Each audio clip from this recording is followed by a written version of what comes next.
Hello friends, welcome to Satyam classes. मैं सत्यम श्रीवास्तव आप सभी दोस्तों का मेरे चैनल पे मैं स्वागत करता हूं। और आज हम लोग पढ़ने वाले हैं पॉलिटेक्निक का 2016 का प्रीवियस ईयर फिजिक्स पढ़ने वाले हैं, ठीक है। और इससे पहले मैंने पॉलिटेक्निक का 2014 एंड 2015 का सेशन कंप्लीट करा चुका हूं, जिसमें मैंने फिजिक्स, केमिस्ट्री और मैथ तीनों विद सॉल्यूशन के साथ मैंने कंप्लीट किया है। जो बच्चे नहीं देखे हो वह आप जाके मेरे डिस्क्रिप्शन बॉक्स में वहाँ से आप देख लें, या प्ले लिस्ट में जाके आप देख लें, ठीक है।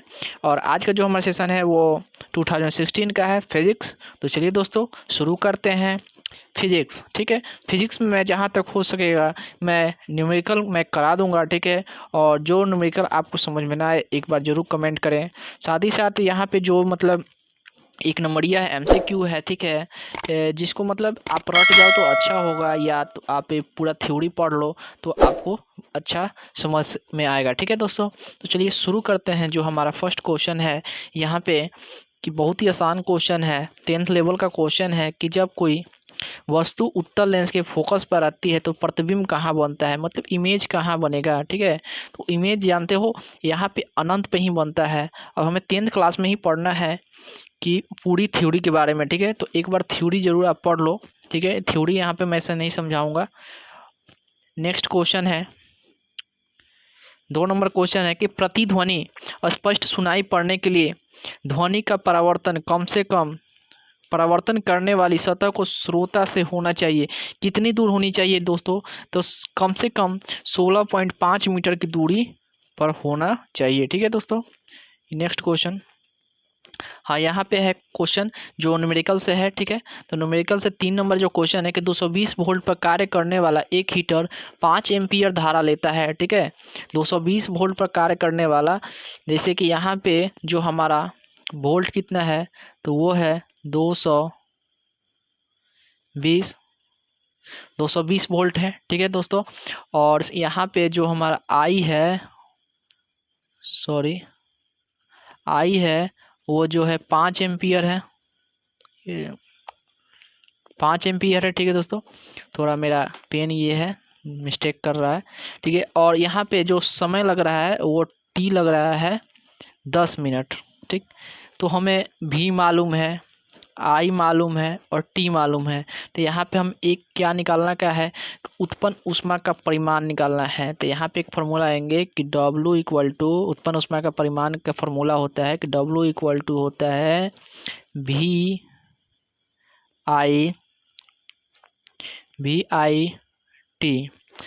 ये फार्मूला होता है। तो यहाँ पे हो जाएगा दोस्तों, अब भी का मान हमें कितना मालूम है तो 220 गुने, अब आई कितना मालूम है दोस्तों तो 5 एम्पियर है, तो 5 एम्पियर इंटू टी कितना है दोस्तों तो टी है 10। अब यहाँ पे ये जो 220 हो गया, 5 एम्पियर ये हो गया, और ये जो टी है ना, जो समय है हमारा, ठीक है, उसको हम सेकंड में कन्वर्ट करेंगे तो इनटू में यहाँ पे 60 कर लेंगे, ठीक।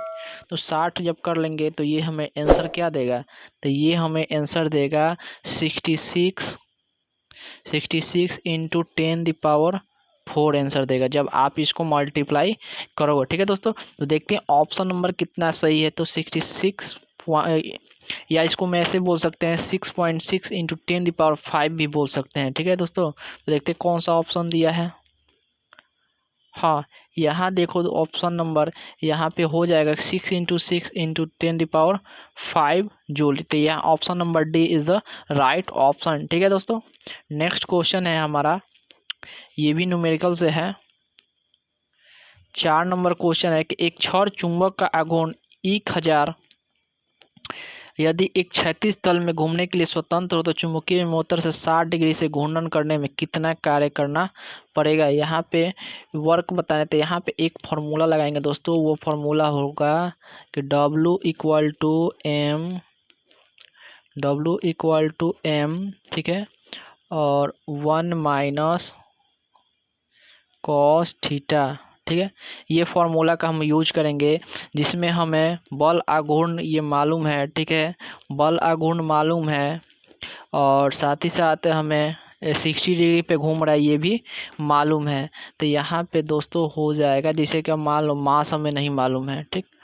मास हमें नहीं मालूम है, तो यहाँ पे हो जाएगा m इक्वल टू, अब W कितना है तो बल आघूर्ण कितना है, एक छड़ चुंबक का आघूर्ण कितना है, तो आघूर्ण कितना है तो 1000 है, तो यहाँ पे लिखेंगे 1000, ठीक, जूल हो जाएगा 1000 जूल।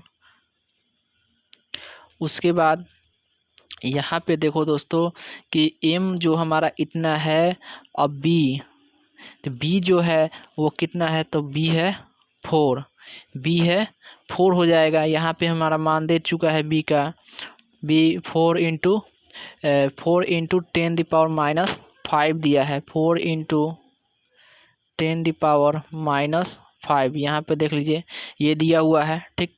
और थीटा हमें मालूम है, तो थीटा कितना दिया है तो 60 डिग्री दिया है, थीटा है हमारा 60 डिग्री।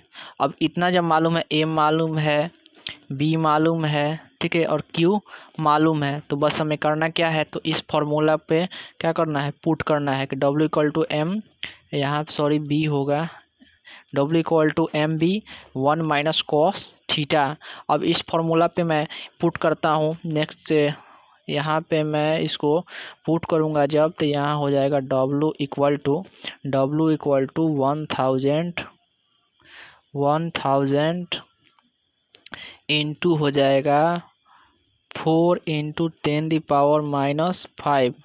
एम का वैल्यू मैंने रख दिया, बी का वैल्यू 4 इंटू 10⁻⁻ में यहाँ पर मैंने रख दिया। अब यहाँ पे होगा 1 माइनस कॉस थीटा, ये हो जाएगा कॉस थीटा। इतना तो समझ में आया। मैं इसको इरेज करता हूँ और नेक्स्ट स्टेप लिखता हूँ, तो यहाँ पे जो हमारा नेक्स्ट स्टेप हो जाएगा कि 4 इंटू हो जाएगा 10⁻⁻2 हो जाएगा, ठीक है।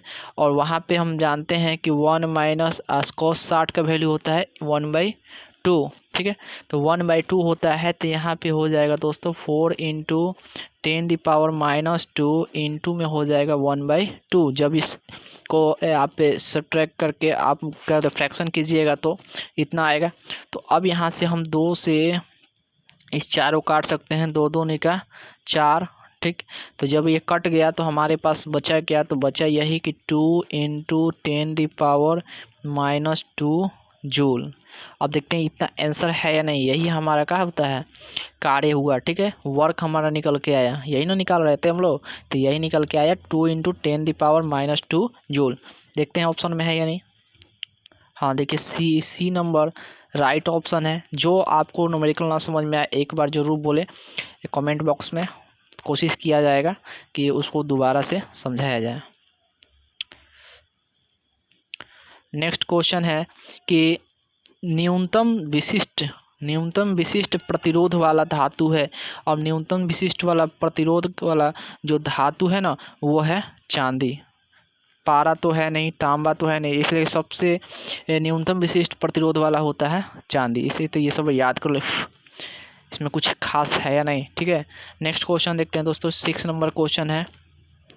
6 नंबर क्वेश्चन के प्रकाश का तरंगदैर्घ्य किस रंग के लिए सबसे कम होता है। ये आप इसको इम्पोर्टेंट पे रखें, इसको आप रट ले तो अच्छा होगा। तो ये जो बैगनी रंग के लिए क्या होता है सबसे कम होता है, ठीक। नेक्स्ट क्वेश्चन देखते हैं, न्यूमेरिकल में बताते चल रहा हूँ, न्यूमेरिकल है, अगला क्वेश्चन ही न्यूमेरिकल है। यहाँ पे न्यूमेरिकल बोला है कि 72 किलोमीटर प्रति घंटा की गति से क्षैतिज सड़क पर चलने वाली कोई कार, 72 किलोमीटर प्रति घंटा की क्षैतिज सड़क है, ठीक है, चलने वाली कोई कार यदि 180 न्यूटन बल का सामना कर रही है तो इसके इंजन की न्यूनतम शक्ति मतलब क्या है तो पावर। तो देखिए यहाँ पे एक फार्मूला मैंने लिखा है कि P = F/V, ठीक है। तो ये फार्मूला का आप यूज करो तो तुरंत ही बन जाएगा। तो यहाँ पे पावर हमें निकालना है, तो पावर निकालना है तो P = हो जाएगा, अब बल कितना का लगा रहा है तो 180 न्यूटन का यहाँ पे बल लगा रहा है, तो 180 हो जाएगा, 180 न्यूटन हो गया, ठीक है। और 180 न्यूटन इंटू हो जाएगा अभी, अब देखो कितने के वेग से, तो 72 किलोमीटर प्रति घंटा के वेग से। अब बस करना क्या है दोस्तों, कुछ नहीं करना है, बस आप क्या कर लो कि जब इसको मल्टीप्लाई करोगे तो 180 में हम जब 72 से मल्टीप्लाई कर लेंगे दोस्तों, तो यहाँ पे जो हमारा आंसर देगा, यहाँ पे जो हमारा आंसर देगा सॉरी यहाँ पे एक चीज़ मिस्टेक हो गया। सबसे पहले आप देखिए कि 72 किलोमीटर प्रति घंटा में है, ठीक है। तो इसको मीटर पर सेकंड में लाना है, ठीक है। इसलिए कि भी दिया है 72 किलोमीटर प्रति घंटा, ठीक। अब इसको हमें लाना है मीटर पर सेकंड में। तो यहाँ पे हम दोस्तों जानते हैं कि 72 में किलोमीटर प्रति घंटा है तो 1000 हो जाएगा, 1000 होगा। और घंटा है तो 60 में 60 से गुना करा दीजिए, हो गया। अब इसको मैं कटा दूँ तो 1 0 से 1 0, 1 0 से 1 0। अब बचा क्या, तो ऊपर बचा 720 हुआ और नीचे बचा 36। 720 36, अब 36 का 36, 36 दूना होता है 72। तो ये 20 हमारा कितना निकल के है, 20 मीटर पर सेकेंड। तो ये हमें भी निकल के आया है दोस्तों, ठीक है। तो जब भी निकल के आया तो हम मालूम है, अभी भी मैंने फॉर्मूला लिखा था कि P equal to F into V. तो एफ जो हमारा है वो है दोस्तों 180, और अभी अभी हमने भी निकाला मीटर पर सेकंड में तो 20। तो गुना कर दो, 18 का 18 दूना 36, तो 3600 ये हमारा वाट क्या हुआ, राइट आंसर हुआ। देखते हैं 3600 है या नहीं ऑप्शन में। हाँ देखिए ए नंबर राइट ऑप्शन है, ठीक है दोस्तों।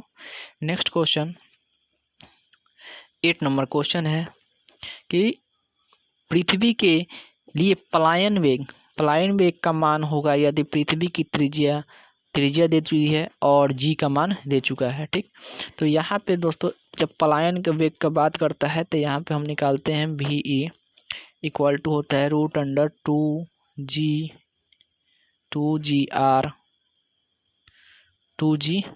होता है, ठीक है। तो भी ई इक्वल टू होता है 2g/, भी ई इक्वल टू होता है 2g/, ठीक। ये फार्मूला होता है। तो यहाँ पे हम ये बस क्या कर लो, मान पुट कर दोस्तों, कुछ है नहीं। तो 2 का 2 हो गया इंटू जी का मान हमें कितना दिया है, तो 980 दिया है। तो 980 को सेंटीमीटर पर सेकंड स्क्वायर में है, तो इसको मीटर पर सेकंड स्क्वायर में करेंगे तो ये आ जाएगा 9.8 आएगा, ठीक है। और इंटू यहाँ पे 6000 है तो 6000 आर लिख लेते हैं, ठीक। इतना तो करने आएगा। अब यहाँ पे इंटू में हो जाएगा 10⁻³ हो जाएगा, ठीक। अब यहाँ पे देखो दोस्तों कि अब मुझे करना क्या है, तो अब इसमें हम जब गुना करेंगे यहाँ पे जैसे मान लीजिए कि 3 0 हटाते हैं, इसमें से 3 0 हटाते हैं और यहाँ पर 9.8 में हम जब 2 से जब गुना करेंगे तो ये हमें देगा 19.6 और इंटू ये कर लो 6 और 3 0 उधर भेज दो तो ये 10 पे चला जाएगा, 10 पे सॉरी डबल मल्टीप्लाई मैंने दे दिया। तो ये क्या होगा कि 10 पे 3 है और 3 ये चला गया तो 3 3 6 इतना हो जाएगा, ठीक है। अब 19.6 इंटू 6 में मैं मल्टीप्लाई करूँगा तो ये हमें देगा 117.6 देगा और इंटू में हो जाएगा 10⁻6। इतना तो कंफर्म है। अब मैं जब इसको बाहर निकालूंगा दोस्तों तो हमें देगा 10.8 इंटू 10⁻3। ये सब तो बेसिक है मैथ का, आप लोग पढ़े होंगे और आसानी से आप निकाल लेंगे। 10.8 इंटू में आएगा 10⁻3, ये हमारा राइट आंसर होगा, ठीक है। पलायन वेग यहाँ पे देखते हैं ऑप्शन में है या नहीं। 10.8 इंटू, हाँ देखिए यहाँ पर दिया गया है 10.8 किलोमीटर पर सेकेंड, ठीक है दोस्तों। नेक्स्ट क्वेश्चन देखते हैं। हाँ नेक्स्ट क्वेश्चन मज़ेदार क्वेश्चन है। यहाँ 9 नंबर जो क्वेश्चन है वो है ए तथा बी के बीच समतुल्य प्रतिरोध होगा, समतुल्य प्रतिरोध बोला है। तो ई तथा बी के बीच पूछा है, तो ए यहाँ है और बी यहाँ है, इन दोनों के बीच समतुल्य प्रतिरोध बताना है, ठीक है दोस्तों। तो समतुल्य प्रतिरोध बताने के लिए, ठीक है, यहाँ पे देखो दोस्तों, तो यहाँ पे जो 2 ओम है, ठीक है, यहाँ पे जो 2 ओम है और यहाँ पे भी 2 ओम है, ये दोनों एक दूसरे के समांतर हैं। तो एक दूसरे के समांतर होता है तो जब उसका फॉर्मूला होता है कि 1/R1 + 1/R2 + 1/R3। उसी प्रकार से मान लीजिए ये R1 है तो ये हो गया R2। अब हम आसानी से यहाँ पे निकाल सकते हैं, तो यहाँ पर हम लिख सकते हैं कि 1/2 + 1/2, तो ये हमें आंसर कितना देगा 2/2 देगा। अब काट देंगे तो हमें कितना आएगा 1, मतलब कि समांतर क्रम में 1 आया। और यहाँ पे भी देखो एक 2 ओम लगा हुआ है, तो ये भी क्या हो जाएगा, इसके समांतर हो जाएगा। मतलब यहाँ पे जो मान आया वो आया 1 ओम। अब ये दोनों के समांतर, जब समांतर होता है तो फॉर्मूला होता है कि R1 + R2। ठीक है, तो R1 ये हो गया मान लो, ये जो निकल के आया R2 हो गया। तो बस जोड़ दो R1 और R2 को, तो R1 + R2, 2 + 1, तो 2 1 3 आंसर। ठीक है, बहुत ही आसान है। आपको देखने में लगता है कि वाह क्या दे दिया, लेकिन कुछ है नहीं। देखिए option number C is the right option. ठीक है, नेक्स्ट क्वेश्चन 10 नंबर क्वेश्चन है कि ऊष्मा हानि की दर वस्तु और परिवेश के ताप के अंतर के समानुपाती होता है। यह वक्तव्य है, यह वक्तव्य किसका है कि ठीक है, ये कौन कहा था। ठीक है, तो ये जो कहे थे ना, वो कहे थे कि न्यूटन साहब कहे थे, न्यूटन के शीतलन नियम का है। ठीक है, ये जो वक्तव्य है न्यूटन के शीतलन नियम का है। ठीक है दोस्तों, इसको याद कर लो, आप थ्योरी पढ़ोगे तो उसमें मिलेगा। 11 नंबर क्वेश्चन है कि ताप वैद्युत पुंज एक यंत्र है जो मापता है। अब ताप वैद्युत पुंज यंत्र क्या मापता है, तो वो क्या ना मापता है, विकिरण नापता है। ठीक है, विकिरण नापता है। ठीक, नेक्स्ट क्वेश्चन 12 नंबर क्वेश्चन है, न्यूमेरिकल से है कि एक विद्युत बल्ब 220 वोल्ट कितना है, तो 220 वोल्ट है। ठीक, तो V = 220 वोल्ट है और 100 वाट अंकित है, तो 220 वोल्ट है, 100 वाट अंकित है, सॉरी। तो यहाँ पे क्या हो जाएगा कि 100 वाट अंकित है, तो यहाँ पे पावर कितना हो जाएगा,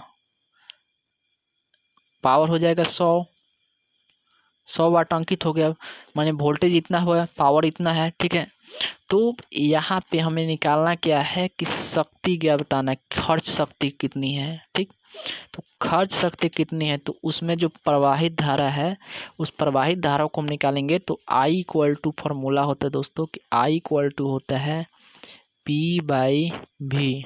I = होता है P/V। अब P कितना है, तो P है हमारे पास 100 और V कितना है, तो 220।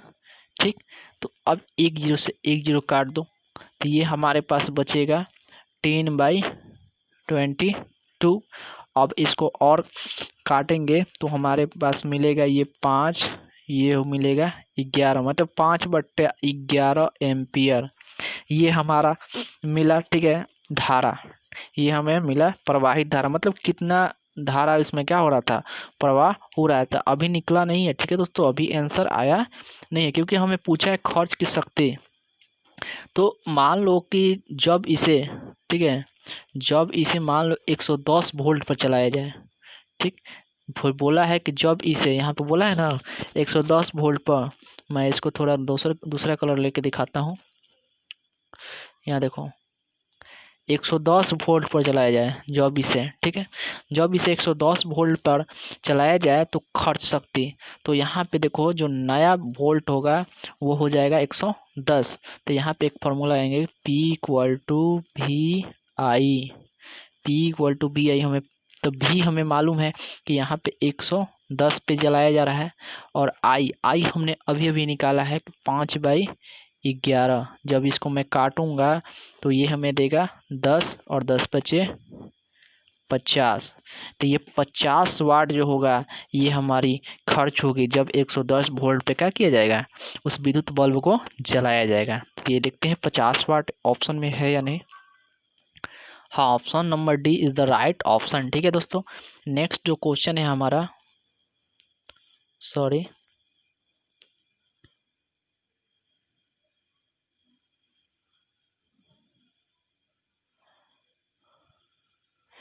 नेक्स्ट क्वेश्चन है 13 नंबर क्वेश्चन कि त्रिज्या आर के एक वृत्तीय पथ, त्रिज्या आर के, यहाँ पे मैं एक छोटा सा फिगर से मैं समझाना चाहूँगा।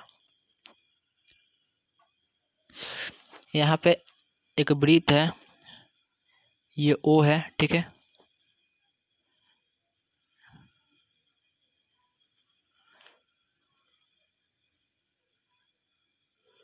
ए यहाँ पे 20 का मैं रख देता हूँ, या इसको मैं आर त्रिज्या ठीक है। अब क्वेश्चन पे आते हैं कि बोला है एक त्रिज्या आर है कि वृत्तीय पथ की परिधि के साथ एक वस्तु गतिशील है। वृत्तीय पथ के परिधि के साथ क्या है, एक वस्तु गतिशील है जब यह परिधि 3/4 भाग चल लेती है।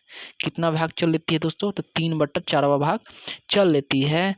तो भाग चल लेती है तो वस्तु का विस्थापन क्या होगा, ठीक। अब यहाँ पे देखो, यहाँ पे कितना डिग्री कोण बना रहे हैं, देखो दूसरा पेन मैं लेता हूँ तब समझ में आएगा। यहाँ पे कितना डिग्री कोण बना रहे हैं, तो 90 डिग्री का कोण बना रहे हैं, ठीक है दोस्तों। तो यहाँ हम जानते हैं कि ओ ए जो है बराबर है ओ बी के और बराबर है आर के। आप फिगर में देख लो तो ओ ए बराबर है ओ बी अब बराबर है आर के, ठीक। ये तो मतलब इक्वल है। तो यहाँ पे क्या है, कौन बी ओ ए माने ओ कितना डिग्री का है, तो 90 डिग्री का है। तो यहाँ पे हम ए बी निकाल सकते हैं, ये जो है ये निकाल सकते हैं। तो ए बी निकालने का फार्मूला क्या होगा कि ए बी निकालने का फार्मूला हो जाएगा O B square plus O A का स्क्वायर। तो ओ बी जगह कम है इसलिए मैं थोड़ा फास्ट लिख रहा हूँ। तो ओ बी यहाँ पे आर हो जाएगा, आर के स्क्वायर हो जाएगा, ठीक है। अब प्लस ओ बी हो गया। अब ओ ए तो यहाँ पे आर है, यहाँ पे पाइथागोरस प्रमेय मैंने लगाया है, ठीक है। तो आर स्क्वायर और आर, ठीक। तो 2 हो जाएगा, 2r स्क्वायर होगा, 2r स्क्वायर होगा। तो 2r स्क्वायर हो गया। तो ए बी इक्वल टू हमारे पास आ गया √2, 2r है तो 1r निकाल लें। तो ए बी का मान जो आ गया हमारे पास दोस्तों, यहाँ सॉरी बी होगा, तो ए बी जो है वो आ गया √2r। और यही तो हमें निकालना था, वस्तु का विस्थापन। तो यहाँ पे क्या होगा, √2r। ये हमारा आंसर हो गया। देखते हैं ऑप्शन में है, हाँ option number B is the right option. Next question देखते हैं।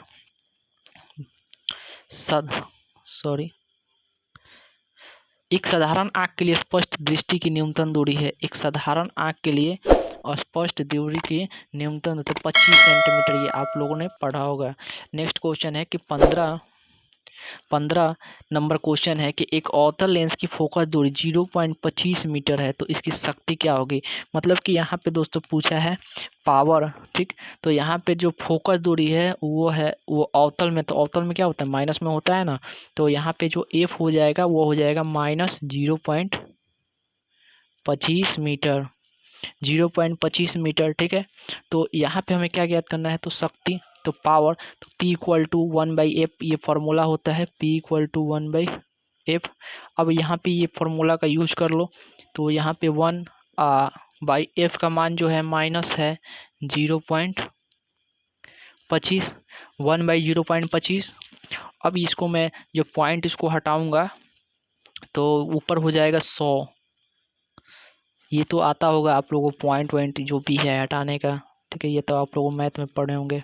तो ये इसको काट दो, 25 चौका 100, ये हमें देगा 4 डायप्टर, ठीक।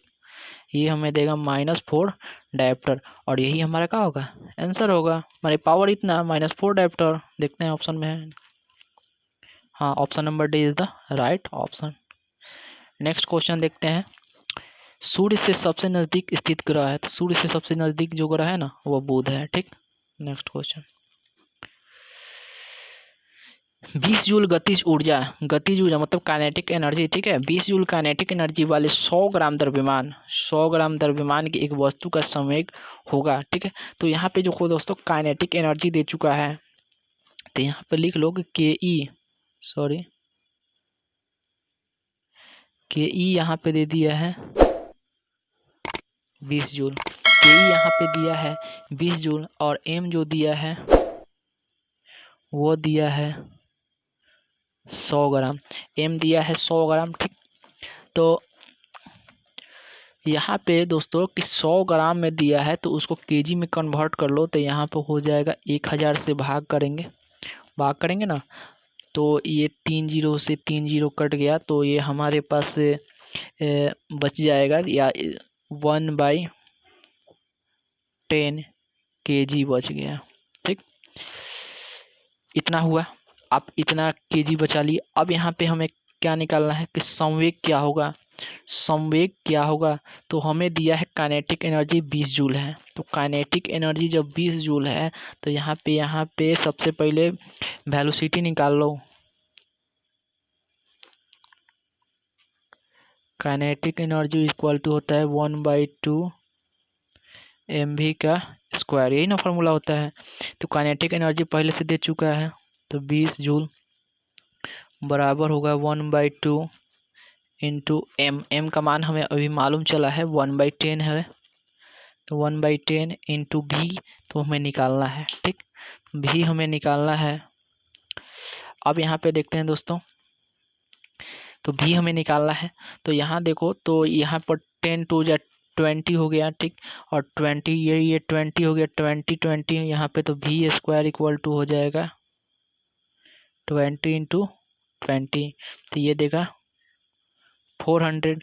तो भी इक्वल टू यहाँ पे सीधी मान जो आ जाएगा, भी इक्वल टू हो जाएगा, वो हो जाएगा 20, ठीक।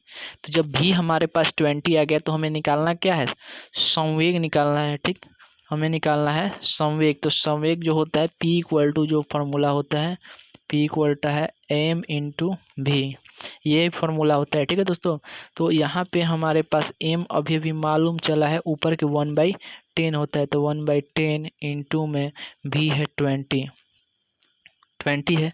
अब 10 से क्या कर दो, 20 को डिवाइड कर दो, तो 10 टू जा 20, तो मान कितना आएगा 2 kg मीटर पर सेकेंड। ये हमारा आंसर हुआ, देखते हैं।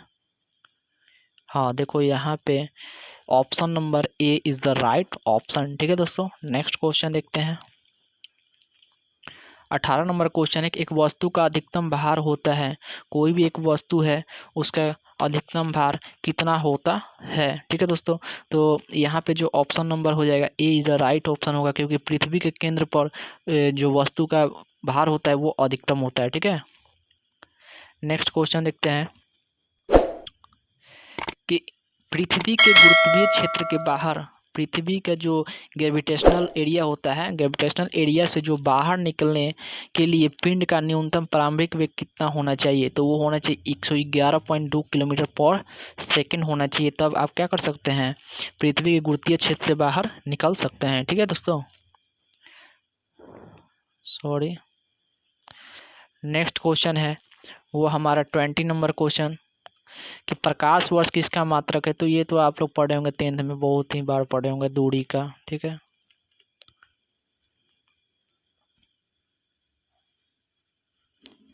नेक्स्ट क्वेश्चन है न्यूमेरिकल से क्वेश्चन है दोस्तों। तो यहाँ पे जो क्वेश्चन है वो है 21, 10 मीटर त्रिज्या, यहाँ पे आर दे चुका है कि 10 मीटर त्रिज्या का आर है, ठीक है।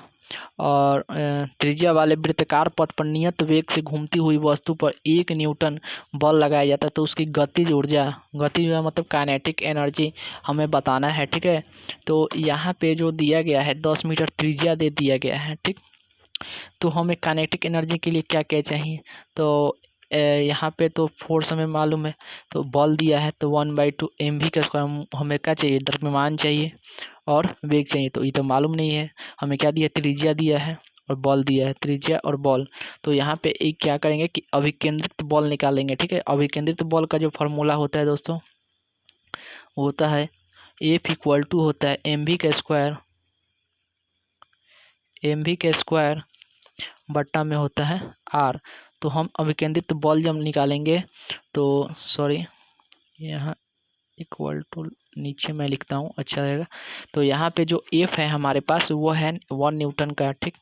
तो 1 न्यूटन का F है, ठीक।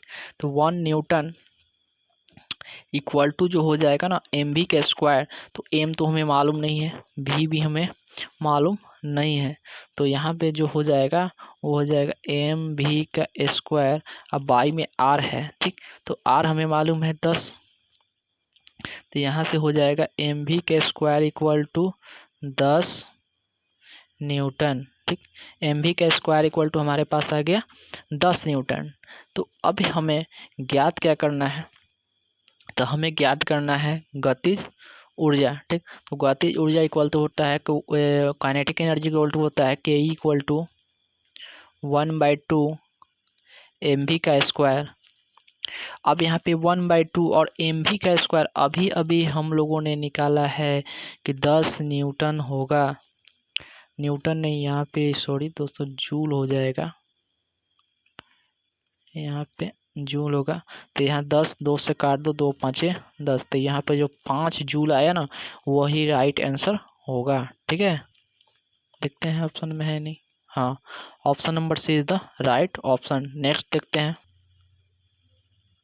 22 नंबर क्वेश्चन। दो ध्वनि तरंगे के बीच व्यक्तिकरण तब हो सकता है जब, तो व्यक्तिकरण कब हो सकता है, जब दो व्यक्ति हो तब, तो क्या कब होगा, तो वो उनकी आवृत्तियों समान होगी तब जाके व्यक्तिकरण हो सकता है, ठीक दोस्तों।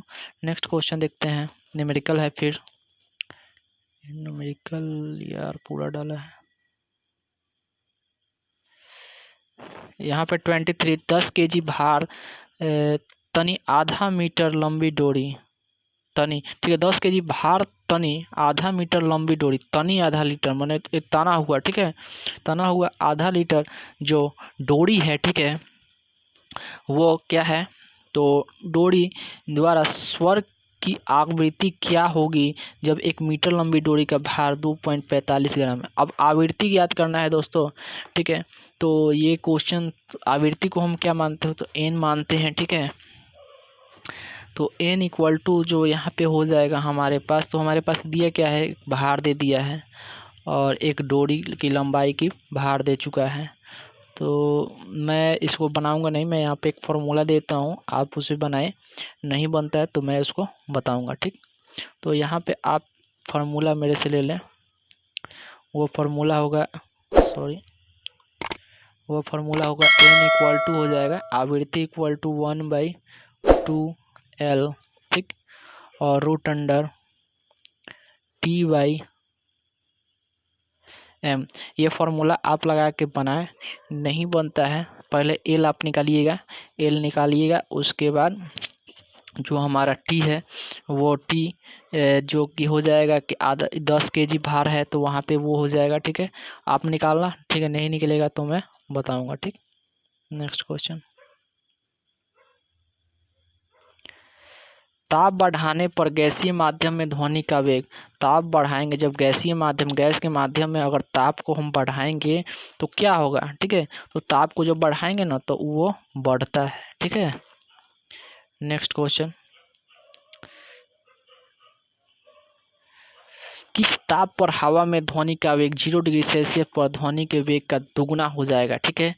तो 25 नंबर जो क्वेश्चन है हमारे पास वो उसका जो ऑप्शन होगा ना 819 डिग्री सेल्सियस, इसको आप रट लो, ठीक है दोस्तों। नेक्स्ट क्वेश्चन, अर्धचालक में विद्युत चालकता का कारण है, अर्धचालक में आखिर विद्युत क्यों चलता है, तो उसका कारण क्या है, ठीक है, तो उसका जो कारण है ना वो है इलेक्ट्रॉन एवं छिद्र, ठीक है, इलेक्ट्रॉन एवं छिद्र के कारण ही अर्धचालक में भी विद्युत चालकता है, ठीक है। नेक्स्ट है वान डी ग्राफ, वान डी ग्राफ जनित्र एक ऐसा यंत्र है जिसके द्वारा उत्पन्न होती है, तो वान डी ग्राफ के द्वारा क्या उत्पन्न होती है, तो वान डी ग्राफ के द्वारा होती है उच्च वोल्टता, ठीक है, आप उसको रटो, वान डी ग्राफ यंत्र एक ऐसा यंत्र है जिसके द्वारा क्या होती है, उच्च वोल्टता उत्पन्न होती है, ठीक है दोस्तों। नेक्स्ट क्वेश्चन 28 नंबर क्वेश्चन, आवेश का एसआई मात्रक होता है, तो आवेश का जो एसआई मात्रक है आप मतलब जितना का भी एसआई मात्रक है ना आप एक बार रट लो तो अच्छा रहेगा, कोई ना कोई क्वेश्चन पूछना है, तो ये जो आवेश का एसआई मात्रक होता है वो कूलाम होता है, ठीक। नेक्स्ट को क्वेश्चन है 29 नंबर क्वेश्चन है कि एक समद्वितलीय लेंस के प्रत्येक तल की वक्रता त्रिज्या 20 सेंटीमीटर, लेंस की फोकस दूरी होगी। ठीक है, तो ये जो हमारा होगा वो ऑप्शन तो ए होगा, तो इसको मैं बना ही देता हूँ। ठीक है, इसको मैं बता देता हूँ कि कैसे होगा, या मैं इसको मैं सूत्र देता हूँ। ठीक है, इसलिए कि लंबा वीडियो हो जाएगा। इसको मैं जब सॉल्व करूँगा तो यहाँ पे एक फार्मूला लगा बता देता हूँ कि हमें क्या निकाला, फोकस दूरी ज्ञात करना है। तो यहाँ पे एक फार्मूला लगाना कि 1/f इक्वल टू, एक फार्मूला लगाना है कि म्यू